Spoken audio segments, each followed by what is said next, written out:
मंगलाचरण। नमो अरिहन्ताणं नमो सिद्धाणं नमो आयर्याणं नमो वच्छायाणं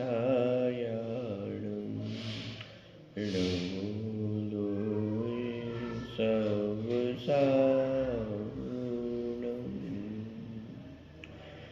मंगलम भगवान वीरो मंगलम वातनुवणी मंगलम कुंदिकुंदाद्यो जैन धर्मोस्तु मंगलम। सर्वमंगल मांगल्यम सर्वकल्याणकारकम प्रदानं सर्वधर्माणां जयं जयतु शासनम्। वन्दितु सर्वसिद्धे ध्रुवचलमनोमवङ्गतिं पत्ते वोच्छामि समयबाहुर्मृण्मोऽसुधकेवली वनिदम्।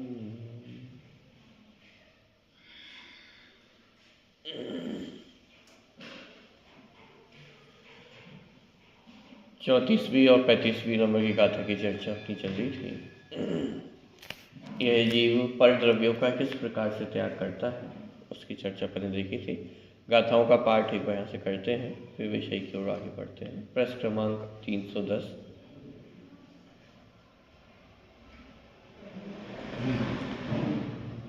सवे भावे जम्हा पच्चखाई परितीणादूणम् तमहा पच्चखाणम् राणं नियमामुने तवम्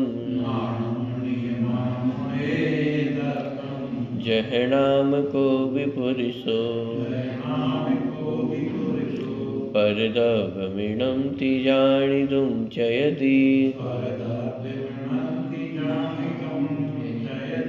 तह सवे परभावे नाऊन विमुच्यते नानी।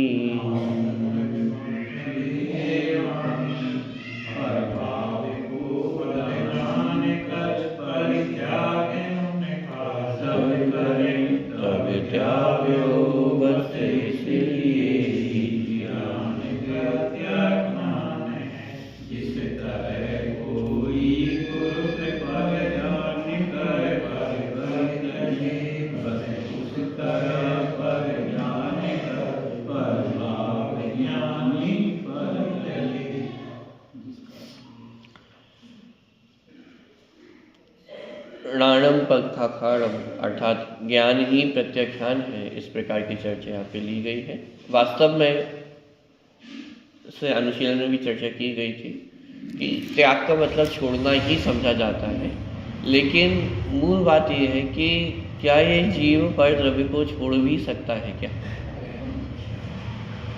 तो त्यागोपादन शून्यत्व शक्ति की चर्चा की गई थी कि आत्मा में त्यागोपादन शून्यत्व नाम की शक्ति है, जिसका अर्थ ये है कि ना जीव पर द्रव्यों को ग्रहण करता है और ना पर द्रव्यों को छोड़ ही सकता है। तो फिर त्याग किया कैसे जाए? तो त्याग वहाँ करना है जहाँ अपना मान रखा है, जहाँ ग्रहण किया है। पर द्रव्यों को अपने ज्ञान में, अपनी मान्यता में ग्रहण किया था, तो अपने ज्ञान और मान्यता में ही उन पर द्रव्यों को छोड़ना भी है। इसी को समझाते हुए यहाँ पे उदाहरण भी दिया गया, जिसको टीका में बहुत विस्तार से स्पष्ट किया गया कि जिस प्रकार कोई व्यक्ति किसी दूसरे के वस्त्र लेकर के आए और उनको पहन ले, तो जब तक ये अपना मान रखा है तब तक तो उन वस्त्रों को पहनने में जरा भी संकोच नहीं होता है। कदाचित जिन वस्त्रों के बिना नींद भी नहीं आती हो, तो जिन वस्त्रों में अपनापन कर रखा है, तो उन वस्त्रों में अपनापन करने के बाद उसे नींद भी आ जाती है। सारी प्रक्रिया वैसे ही चल रही है। लेकिन जैसे ही उसे पता चला, चिन्हों के माध्यम से पहचान की कि ये वस्त्र मेरा नहीं है। अब क्या हुआ?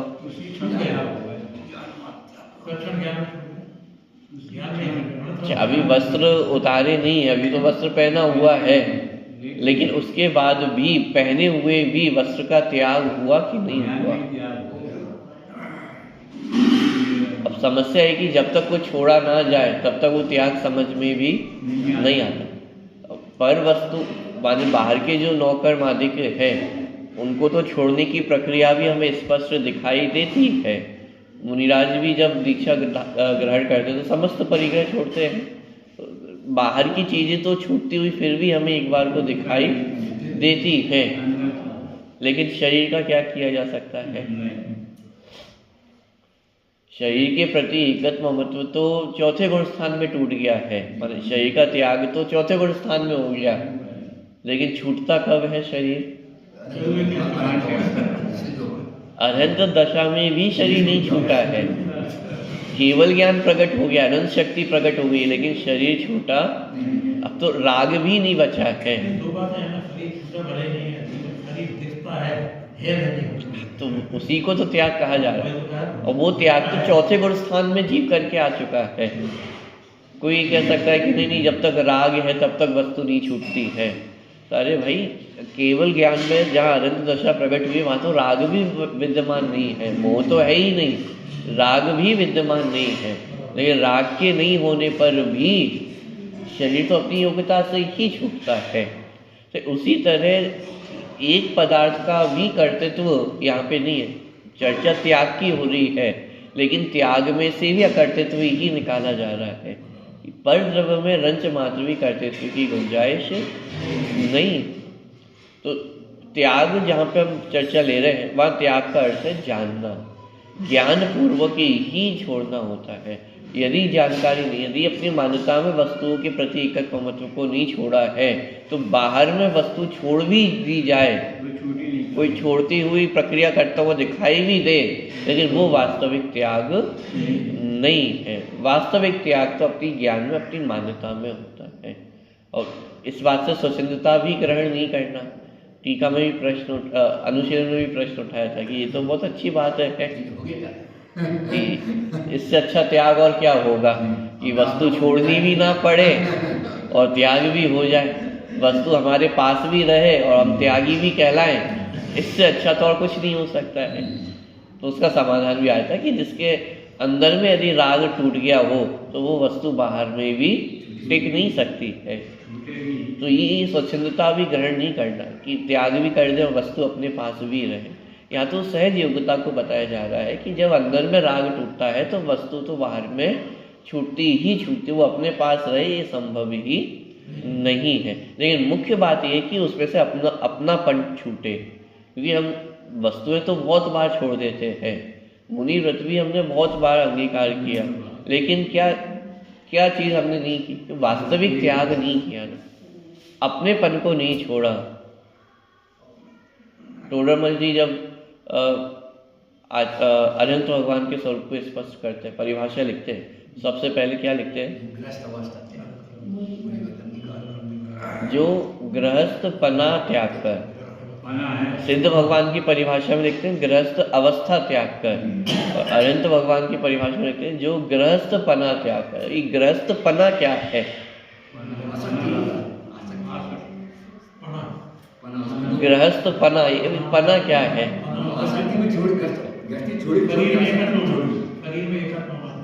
कि जो शरीर घर गृहस्थी के प्रति एकत्व ममत्व की, कर्तृत्व भुक्तृत्व की मान्यता है, ये गृहस्थ पना है। अकेले घर बार छोड़ देने का नाम गृहस्थ पना त्यागना नहीं है। घर गृहस्थी तो त्यागी ही है, लेकिन घर गृहस्थी के प्रति जो एकत्व ममत्व था वह भी त्यागा है।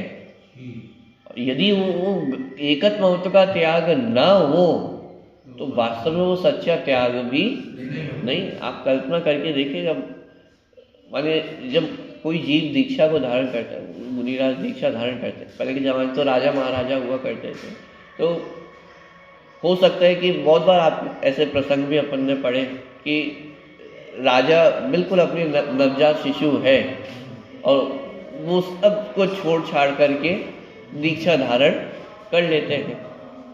अब साहब किसके भरोसे है ये सब राजपाट? बालक तो बिल्कुल अभी छोटा है, नवजात शिशु है, और सब कुछ छोड़ छाड़ करके वे दीक्षा धारण करके चले गए हैं। अब किसकी जिम्मेदारी है राजपाट की? कौन संभालेगा? और मानिए यहाँ पे उन्होंने दीक्षा धारण की और पीछे से किसी ने आक्रमण कर दिया, कोई इसी ताक में बैठा हो कि यदि ये राजा यहाँ से हट जाए, ये रास्ता साफ हो जाए, तो मैं इस नगर पे आक्रमण कर सकता हूँ। तो अब मुनिराज क्या करेंगे? मान लीजिए उनको पता चला कि भाई उनके नगर पे किसी ने आक्रमण किया है, तो मुनिराज क्या करेंगे?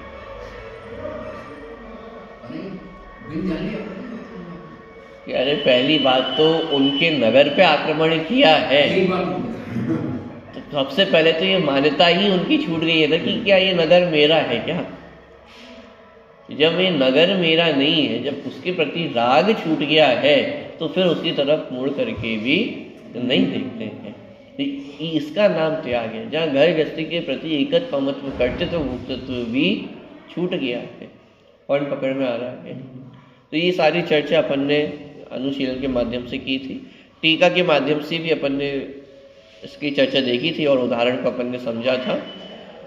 एक बार मात्र उदाहरण को पुनः पढ़ते हुए फिर विषय की ओर आगे बढ़ते हैं। प्रश्न क्रमांक 312 पे दूसरे नंबर का पैराग्राफ है। जिस प्रकार कोई पुरुष धोबी के घर से भ्रमवश दूसरे का वस्त्र हिलाकर उसे अपना समझकर ओढ़कर सो रहा है और अपने आप ही अज्ञानी हो रहा है, किंतु जब दूसरा व्यक्ति उस वस्त्र का छोर पकड़कर खींचता है, उसे नंगा करता है कि तू शीघ्र जाग, सावधान हो, यह मेरा वस्त्र बदले में आ गया है, अतः मुझे दे दे, तब बारंबार कहे गए इस वाक्य को सुनता हुआ वह उस वस्त्र की सर्व चिन्हों से भली भांति परीक्षा करके अवश्य यह वस्त्र दूसरे का ही है ऐसा जानकर ज्ञानी होता हुआ उस वस्त्र को शीघ्र ही त्याग देता है।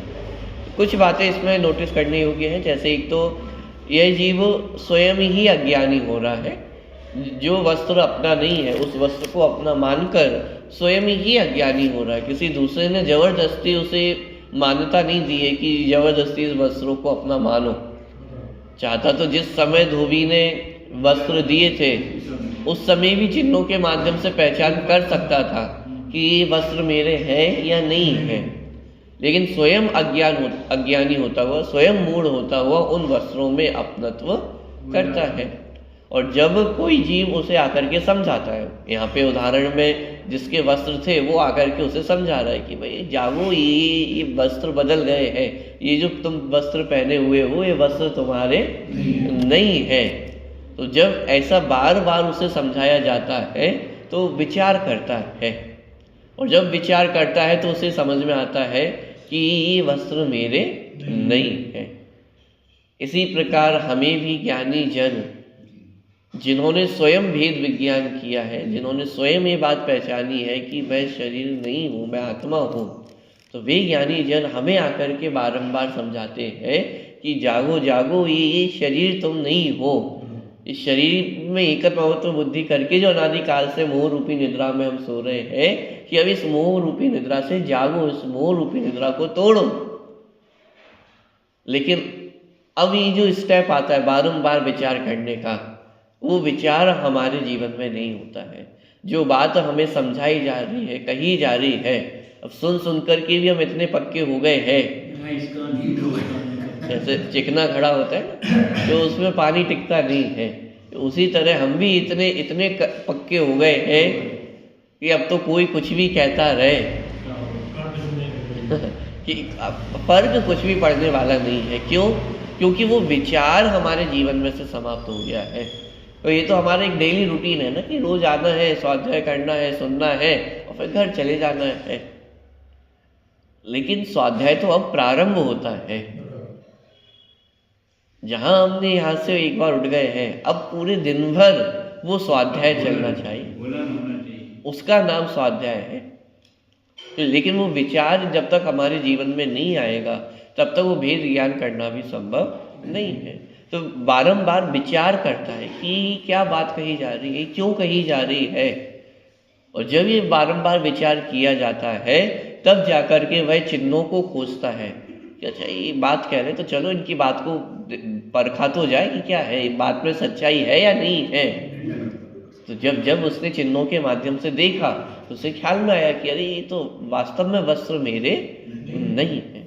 उसी तरह जब हम बारंबार चिंतन करेंगे, जब हम बारंबार विचार करेंगे कि क्या कहा जा रहा है, क्यों कहा जा रहा है, क्या शब्द है, इनका क्या भाव है, तब जाकर के हम वो परीक्षा करने उतरेंगे ना कि अच्छा भाई ये शरीर में नहीं हूँ, थोड़ी परीक्षा करके देखी जाए। और जब परीक्षा करके देखी जाएगी, जब चिन्हों से पहचाना जाएगा तो ये बात भली भांति स्पष्ट होगी कि ये शरीर तो जड़मय है, पुद्गलमय है, इसमें स्पर्श रस गंध वर्ण है, और मुझमें ज्ञान दर्शन चारित्र सुख वीर अनंत गुण है। तो मेरी तो सत्ता मिलान ही नहीं करती इस शरीर के साथ, तब जाकर के वो भेद विज्ञान संभव है। देख, इसी प्रकार आत्मा भी भ्रमवश पर द्रव्यों के भावों को ग्रहण करके उन्हें अपना जानकर, अपना मानकर, अपने में एक रूप करके सो रहा है और अपने आप अज्ञानी हो रहा है। क्या किया कि स्वयं भी अपने अज्ञान वश ही पर द्रव्यों के भावों को अपना जानता है, अपना मानता है। यहाँ पे ये नहीं लिखा कि पर द्रव्य अपने हो जाते हैं, क्या जो अपना नहीं है ऐसे पर द्रव्यों को अपना जानता है, अपना मानता है, अपने में एक रूप करके सो रहा है और अपने आप अज्ञानी हो रहा है। किंतु जब श्री गुरु पर भाव का विवेक करके भेद ज्ञान करके उसे एक आत्म भाव रूप करते हैं और कहते हैं, देखो यहाँ पे अब श्री गुरु कैसे हैं कि उन्होंने भेद ज्ञान किया है ना। जैसे उदाहरण में दूसरा व्यक्ति वो उसके पास कैसे आया, क्योंकि उसने स्वयं ने पहचान की ना कि अरे ये वस्त्र मेरे नहीं है, मेरे वस्त्र बदल गए हैं। जब उसने स्वयं ने पहचान की तब तो वो आकर के उपदेश दे पा रहा है कि जागो जागो भाई, ये तुम्हारे वस्त्र नहीं है। उसी तरह श्री गुरु भी कैसे हैं, कोरा ज्ञान नहीं है, स्वयं भेद ज्ञान करके आए हैं। स्वयं ने ये बात भली भांति पहचानी है कि मैं जीव हूँ और शरीर अजीव है। तो जिन्होंने स्वयं भेद ज्ञान किया है उसे एक आत्म भाव रूप करते हैं और कहते हैं, तू शीघ्र जाग, सावधान हो, यह तेरा आत्मा एक ज्ञान मात्र ही है, अन्य सब पर द्रव्य के भाव है। तब बारंबार कहे गए इस आगम वाक्य को सुनता हुआ वह समस्त स्वपर के चिन्हों से भली भांति परीक्षा करके अवश्य ये प्रभाव ही है, मैं तो एक ज्ञान मात्र ही हूँ, यह जानकर ज्ञानी होता हुआ सर्व पर भावों को तत्काल ही छोड़ देता है। देखिए, यहाँ धोबी के घर से भ्रमवश भूल से लाए गए वस्त्र को अपना मानकर सोने वाले पुरुष और उसे जगाकर वस्तु स्थिति का ज्ञान कराने वाले पुरुष का उदाहरण देकर यह समझाया गया है कि यह आत्मा अनादि से ही पर पदार्थों को अपना मानकर स्वयं अज्ञानी हो रहा है। किंतु जब सद्गुरु समझाते हैं कि हे भाई, ये पर भाव तेरे नहीं है, तू तो इनसे भिन्न ज्ञानानंद स्वभावी भगवान आत्मा है, तब सद्गुरु के बारंबार समझाने से सचेत होता हुआ यह आत्मा समस्त पर पदार्थों से एकत्व बुद्धि छोड़ देता है, अपनापन तोड़ देता है, उससे मुंह मोड़ लेता है और अपने में अपनापन जोड़ लेता है। अब देखो, दो चीजें हो रही हैं। एक तो पर द्रव्य से मुंह मोड़ लेता है, मुंह मोड़ लेता है माने उनसे एकत्व महत्व छोड़ देता है, अपनत्व की जो मान्यता थी उसको तोड़ देता है। तो फिर करता क्या है,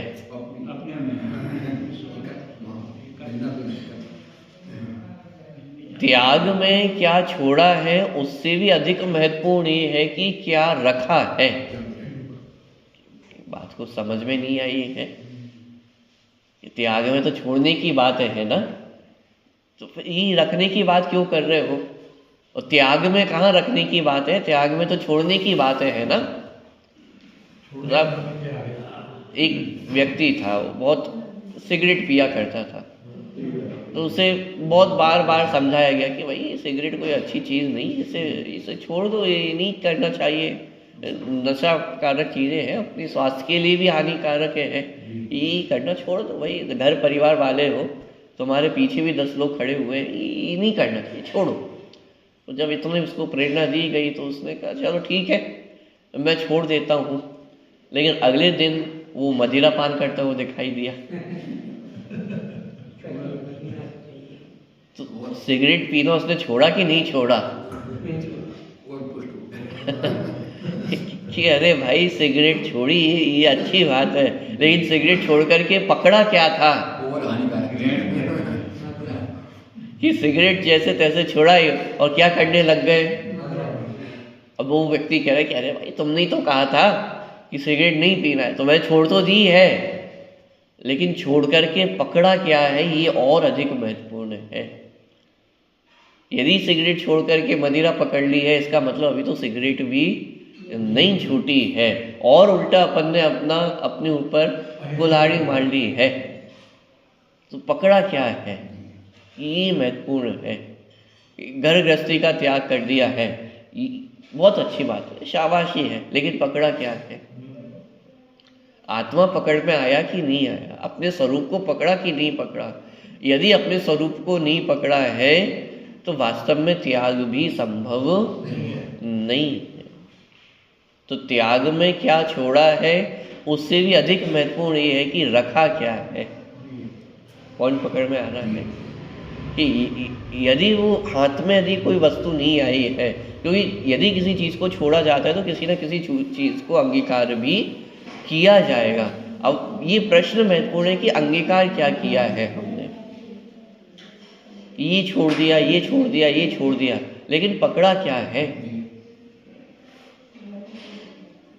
लौकिक में होता है ना कि साहब अभी हमारा जीवन बहुत बर्बाद हो रहा है, दैनिक जीवन में ही व्यापार में इसमें उसमें हमारा पूरा जीवन चला जाता है। अब अपने समय को थोड़ा सदुपयोग करना चाहिए, तो क्या करें सदुपयोग करने के लिए? मान लीजिए पहले व्यापार में उलझे रहते थे, अब वो छोड़ करके अखबार पकड़ लिया, कहीं टीवी पकड़ ली, कहीं मोबाइल पकड़ लिया है। आखिरी में होता है ना रिटायरमेंट की एज आती है, तो क्या करें साहब, अब तो काम भी नहीं बचा है, रिटायरमेंट भी ले लिया है, तो क्या करें? तो अखबार, टीवी, न्यूज़ इन सब में अपने आप को लगा लेते हैं। तो वास्तव में रिटायरमेंट हुआ है क्या? क्या छोड़ा, ये अच्छी बात है, लेकिन त्याग में ये अधिक महत्वपूर्ण है कि रखा क्या है अपने पास। क्योंकि यदि उत्कृष्ट वस्तु अपने पास होगी तब जाकर के वो निकृष्ट वस्तु का त्याग कहलाएगा। निकृष्ट वस्तु को छोड़ने के लिए निकृष्ट वस्तु को यदि पकड़ लिया तो और निकृष्ट दशा ही तो होने वाली है। एक निकृष्ट वस्तु को त्याग करने के लिए उससे उत्कृष्ट कुछ अपने हाथ में होना चाहिए। यदि उससे ही कुछ निकृष्ट अपने हाथ में रख लिया तो त्याग का कोई मतलब ही नहीं रहा। तो यहाँ पे भी पर द्रव्यों से मुंह मोड़ा और रखा क्या है कि वो आत्म स्वरूप को अपने पास रखा है, तब जाकर के वो त्याग होगा। तो पर द्रव्यों से मुंह मोड़ लेता है और अपने में अपनापन जोड़ लेता है, तब जाकर के त्याग पूरा होगा। पर द्रव्यों से मुंह मोड़ना और अपने में अपनापन जोड़ना, तब जाकर के वो त्याग होगा। यह संपूर्ण क्रिया प्रक्रिया ज्ञान में ही संपन्न होती है। कहाँ पे संपन्न होती है? यहाँ बाहर में तो कुछ करने की बात ही नहीं कर रहे हैं। यहाँ तो क्या कहा जा रहा है, ये संपूर्ण त्याग की प्रक्रिया कहाँ संपन्न हो रही है? अपने ज्ञान में ही तो संपन्न हो रही है। बाहर क्या करना है? और यदि बाहर करना पड़े तो कितनी बड़ी समस्या आएंगी। विचार करके देखो, हमारे पास तो खैर कितना है, क्या छोड़ के हम जाएंगे। आप विचार करके देखिए, जब चक्रवर्ती दीक्षा धारण करते होंगे तो वो कैसे त्याग करते होंगे, कैसे छोड़ते होंगे। वहाँ तो 6 खंड की संपत्ति है, तो कैसे छोड़ते होंगे। भाई हमारे पास तो 2-4 घर हो सकते हैं, अपन तो नाम ले लेकर के कि मैं ये वाला घर भी छोड़ता हूँ, ये भी छोड़ता हूँ, ये भी छोड़ता हूँ और ये भी छोड़ता हूँ। अब चक्रवर्ती को यदि पूरे 6 खंड की संपत्ति छोड़नी है तो वो कैसे छोड़े।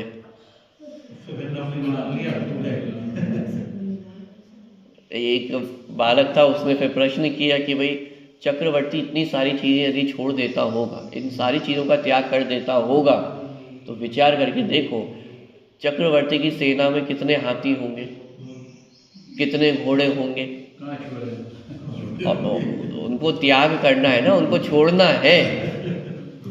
तो एक चक्रवर्ती यदि दीक्षा धारण करता होगा तो पूरे दुनिया में ही हाहाकार मच जाता होगा। अब इतने हाथी, इतने घोड़े यदि छोड़े जाएंगे तो फिर कहाँ जाएंगे, क्या करेंगे, कैसे छोड़ता होगा चक्रवर्ती। अरे भाई ये पूरी प्रक्रिया ज्ञान में ही संपन्न होती है। अभी तक इन सारी चीजों को अपना माना था, और जब त्याग की बारी आई तो क्या किया कि आज से ये सारी चीजें मेरी नहीं है। तो ये पूरी प्रक्रिया कहाँ संपन्न हुई, ज्ञान में ही तो संपन्न हुई है। बाहर क्या किया है, अच्छा छोड़ा है ना, तो क्या छोड़ा, ये सारी चीजों को छोड़ा है। घर को छोड़ा है ना, घर को छोड़ा है या घर ने आपको छोड़ा है। घर तो वही के वही रहने वाला है, उसमें से बाहर कौन निकलने वाला है। ये घर तो वही का वही है, और उस घर से बाहर कौन निकला है, मैं स्वयं बाहर निकला हूं ना। तो तुमने घर को छोड़ा है, घर ने तुमको छोड़ा है। खैर ये छोड़ने ग्रहण करने की जो मान्यता है ये तो मिथ्या विकल्प है। वही तो यहाँ पे समझाया जा रहा है कि कौन किसको ग्रहण करता है और कौन किसको छोड़ सकता है। वास्तविक बात तो ये है कि ना कोई किसी को ग्रहण करता है और ना कोई किसी को छोड़ता है। जब ये बात समझ में आती है तब वास्तव में सच्चा त्याग होता है। और यदि ये बात समझ में ना आए तो त्याग के नाम पर भी उस त्याग का मान ही होता है, त्याग का अभिमान ही होता है। घर गृहस्थी छोड़ करके भी क्या पकड़ा, आत्मा पकड़ी या अभिमान पकड़ा, घमंड पकड़ा है। दादा ने तो बहुत सुंदर विवेचन किया त्याग धर्म के अंतर्गत। त्याग का क्या स्वरूप है, जिस वस्तु को छोड़ दिया जाता उसकी ओर पलट करके भी नहीं देखा जाता। लेकिन हम तो त्यागी व्रतियों में भी ये कल्पना करते कि कौन बड़ा त्यागी और कौन छोटा त्यागी। तो कैसे विचार करें कि कौन बड़ा त्यागी और कौन छोटा त्यागी, कि जो जितनी ज़्यादा चीज़ें छोड़ करके आया हो वो उतना बड़ा त्यागी होता है। अरे भाई लेकिन जिनागम में ऐसी कोई परंपरा नहीं है। कौन से मुनिराज बड़े और कौन से मुनिराज छोटे, नहीं वो तो खैर एक पद की बात अलग है। लेकिन जहाँ त्याग की अपेक्षा से विचार किया जाए, जो ज़्यादा चीज़ें छोड़ करके आए वो बड़ा त्यागी, और जिसने थोड़ी बहुत चीज़ें छोड़ी वो छोटा त्यागी। एक तरफ चक्रवर्ती है और वो चक्रवर्ती अपनी 6 खंड की संपदा छोड़ करके उसका त्याग करके मुनि दीक्षा धारण करते हैं, और दूसरी तरफ कोई एक गरीब व्यक्ति था, उसे भी वैराग्य आ सकता है, तो उसे वैराग्य आया और उसने भी घर गृहस्थी छोड़ करके दीक्षा धारण की। कौन से मुनिराज बड़े और कौन से मुनिराज छोटे।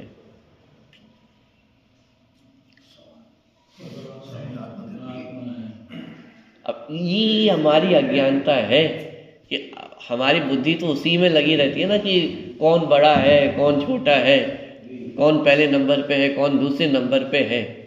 अब ऐसे अज्ञानी बुद्धि वालों को ये क्या समझ में आए कि यहाँ पे कोई छोटे बड़े की मान्यता नहीं होती है। यहाँ तो ये देखा जाता है कि अपने पास रखा क्या है। यदि अपने पास आत्मा रखा हुआ है तो सब बड़े हैं, और यदि आत्मा नहीं है तो वास्तव में तो त्यागी ही नहीं हुआ है। तो त्यागियों में कौन बड़ा कौन छोटा, कौन बड़ा त्यागी कौन छोटा त्यागी, ये नहीं देखा जाता है। जहाँ त्याग कर दिया वहाँ पलट करके देखना क्या है। इसके लिए थोड़ा सा माने गंदा उदाहरण कह लो, लेकिन वास्तविक त्याग तो जैसे मल मूत्र का होता है ना, वही वास्तविक त्याग है कि जिसे पलट करके भी देखा नहीं जाता है। अब उसका क्या होगा साहब, कहाँ जाएगा, कैसे रहेगा, बात ही नहीं कहेंगे, पलट करके देखना भी नहीं है, उसे त्याग कहा जाता है। जिसे बार बार पलट करके देखा जाए, जिसे बार बार मन में विचार करके देखा जाए, वो त्याग कैसा हुआ। जहाँ त्याग कर दिया है अब वहाँ उसको पलट करके भी देखा नहीं जाता, इसका नाम त्याग है। पॉइंट पकड़ में आ रहा है। देखिए, यह संपूर्ण क्रिया प्रक्रिया ज्ञान में ही संपन्न होती है। जो कुछ भी हो रहा है वो अपने ज्ञान में ही होता है, क्योंकि पर पदार्थ तो अपने कभी हुए ही नहीं है, मात्र उन्हें अपना जाना था, और अब उन्हें अपना जानना क्या छोड़ दिया है, अपना जानना छोड़ दिया है। जानना छोड़ना का अर्थ भी ये नहीं किया कि अब मैं अपनी आंखें बंद कर लूं, अपने ज्ञान को बंद कर लूं। अरे जिस घर गृहस्थी को छोड़कर के मुनिराज दीक्षा धारण करते हैं, केवल ज्ञान में तो ऐसे अनंत भवों की घर गृहस्थी जानने में आ रही है, तो जानने का निषेध नहीं है, फिर काय का निषेध किया, अपना जानने का निषेध है। ये शरीर को जानने का निषेध नहीं है। निषेध किसका है, इस शरीर को हम अपना जानते हैं, ये अपनत्व खतरनाक है। पर द्रव्य को जानना खतरनाक नहीं है, लेकिन पर द्रव्य को अपना जानना, अपना मानना, ये इसका नाम मोह है। पर द्रव्यों को जानने का नाम मोह नहीं है, ये तो जीव का स्वभाव है। जानना तो जीव का स्वभाव है। स्वभाव माने लक्षण, जो अपने आप ही होता है, इसमें अपने को कुछ करना भी नहीं है। जानने के लिए क्या करना पड़ता है, कुछ करना पड़ता है नहीं, आंखें खोलनी पड़ती होंगी। अरे आंखें बंद रहे तो भी हम जानने का कार्य तो 24 घंटे ही कर रहे हैं ना। ये जानना तो ये सहज अपना स्वभाव है।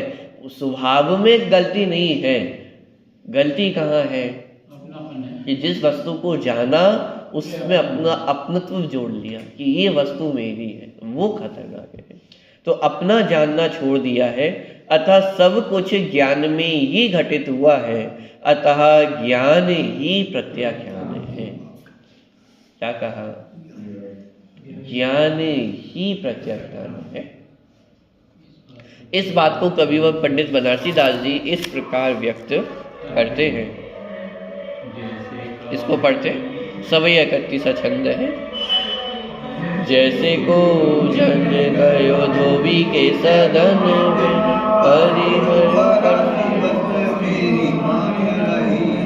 धनी देखी कहो भैया यह तो हमारो वस्त्र,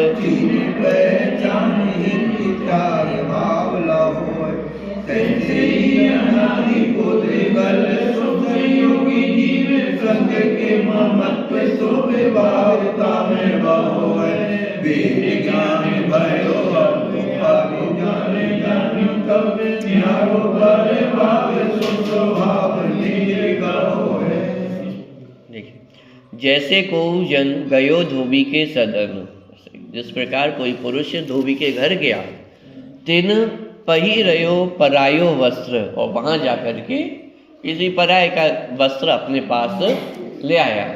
पराय का वस्त्र लाया, लेकिन किस बुद्धि पूर्वक लाया है कि ये मेरा है, अपनत्व पूर्वक।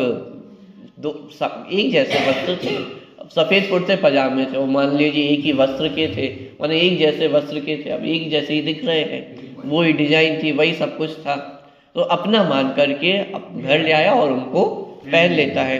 पहिरयो पहन लेता है, परायो वस्त्र पराया वस्त्र पहन लेता है। कैसे पहन लेता है? मेरो मानी रयो है, ये वस्त्र मेरा है ऐसा मान करके पराया वस्त्र पहन लेता है। अच्छा, जब पराये वस्त्र को अपना मान करके पहना है तो वो पराया वस्त्र अपना हो गया कि नहीं हुआ?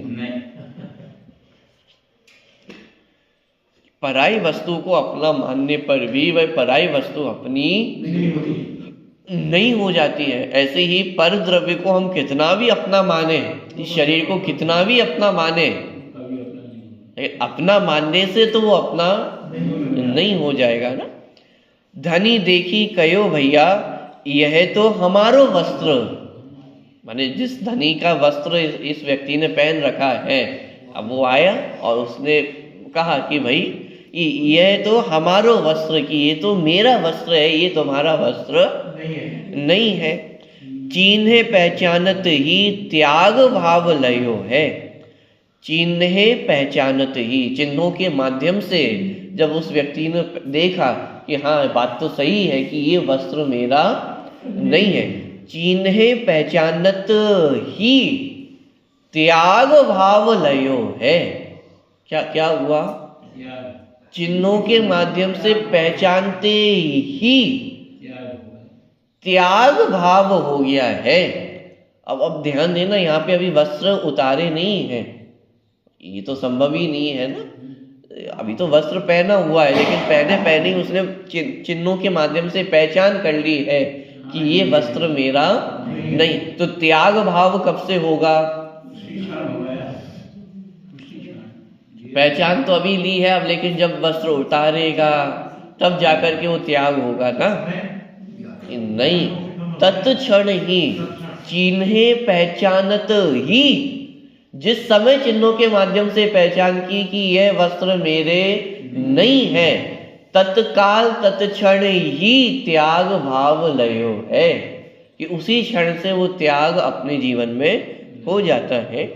तैसे ही अनादि पुद्गल सो संयोगी जीव, उसी प्रकार यह जीव अनादि काल से किसका संयोग करता हुआ आ रहा है? शरीर का, पुद्गल का संयोग करता हुआ आया है। संग के ममत्व सो विभावता में वयो है, और अनादि काल से शरीर साथ में रहता हुआ आया है, तो उसी में अपनत्व कर लेता है और उस अपनत्व की मान्यता में ही बहता चला आ रहा है। भेद ज्ञान भयो जब आपो पर जान्यो तब, और जब जिस क्षण भेद ज्ञान होता है, श्री गुरु जब हमें समझाते हैं और उनकी बातों को समझकर जिस क्षण हम भेद ज्ञान करते हैं, आपा और पर इसको जानते हैं, तब न्यारो पर भाव सो स्वभाव निज गयो है। तब पर भाव से भेद ज्ञान होता है और अपने स्वभाव का ग्रहण होता है, और इसका नाम ही त्याग है। त्याग किसका नाम है? स्वभाव के ग्रहण का नाम त्याग है। ये कैसी परिभाषा हो गई? त्याग में तो छोड़ने की बात थी, और स्टार्ट कहाँ से हम कर रहे हैं? ग्रहण से। अरे भाई, अभी तो और परिग्रह छोड़ना था और बात ही आप ग्रहण करने की कर रहे हो कि हाँ, त्याग ग्रहण पूर्वक ही होता है। बिना आत्मस्वरूप के ग्रहण के पर द्रव्यों का त्याग संभव ही नहीं है। पॉइंट पकड़ में आ रहा है? क्यों? क्योंकि यदि आत्मा को ग्रहण नहीं किया तो फिर हम किसको ग्रहण करेंगे? अभी पर द्रव्यों को ग्रहण करने के कर्ता मान करके अपने आप को उनका कर्ता मान रखे था, और जब पर द्रव्यों को छोड़ दिया तो पर द्रव्य को छोड़ने के कर्तृत्व को अपने ऊपर हम अंगीकार कर लेंगे। लेकिन त्याग कहाँ हुआ? पर द्रव्य तो वहां भी नहीं छूटे ना। अभी पर द्रव्यों को अपना मानने के रूप में वो पर द्रव्यों को अपने पास रखा था, अब पर द्रव्यों को मैंने छोड़ दिया तो इस बात का अहंकार हो गया है, इस बात का कर्तृत्व रख लिया है। तो त्याग तो दोनों ही परिस्थितियों में नहीं हुआ। कि त्याग कब होगा? कि जब पर द्रव्य के प्रति नजर हटेगी और अपने आत्म स्वरूप की ओर दृष्टि आती है, अपने आत्म स्वरूप का ग्रहण होता है, तो पर द्रव्यों का त्याग अपने आप हो जाता है। पॉइंट पकड़ में आ रहा है? जैसे छोटे बच्चे होते हैं, छोटे बच्चों को मानो उनका मन बहुत चंचल भी होता है और एक जगह लग भी जाता है, मानो एक जगह जहाँ उनका मन लग जाए फिर और कुछ उन्हें नहीं चाहिए होता है। जैसे आजकल तो मोबाइल पर, तो जहाँ मोबाइल में मन लग गया, अब बाहर क्या हो रहा है कुछ पता नहीं चलता है। मान लो लाइट चली गई हो, पंखा बंद हो गया हो, गर्मी के दिन हो, अब मोबाइल में जब तक मन है तो पता ही नहीं चलता है कि बाहर गर्मी भी लग रही है, मच्छर काट रहे हैं, भूख लग रही है। और वो जैसे ही मोबाइल छुड़ाया जाता है तब फिर गर्मी भी लगने लगती है, फिर मच्छर भी काटने लगते हैं, फिर भूख भी लगने लगती है। ऐसे ही हमारा उपयोग कहाँ पे लगा हुआ है? इस शरीर में ही हमारा उपयोग लगा हुआ है। तो जब तक इस शरीर से हमारा उपयोग छूटेगा नहीं और वो बदल करके जब तक आत्मा पर नहीं आएगा, जब तक आत्म स्वरूप का ग्रहण नहीं होगा, तब तक पर द्रव्य का त्याग भी संभव नहीं है। तो आत्म स्वरूप के ग्रहण पूर्वक ही पर द्रव्य का त्याग होता है। इस बात को यहाँ पे बनारसी दास जी ने अपने छंद में स्पष्ट किया है। और भी अनुशीलन में कुछ चर्चाएं की आने वाली हैं, उन चर्चाओं को अपन कल देखेंगे।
जय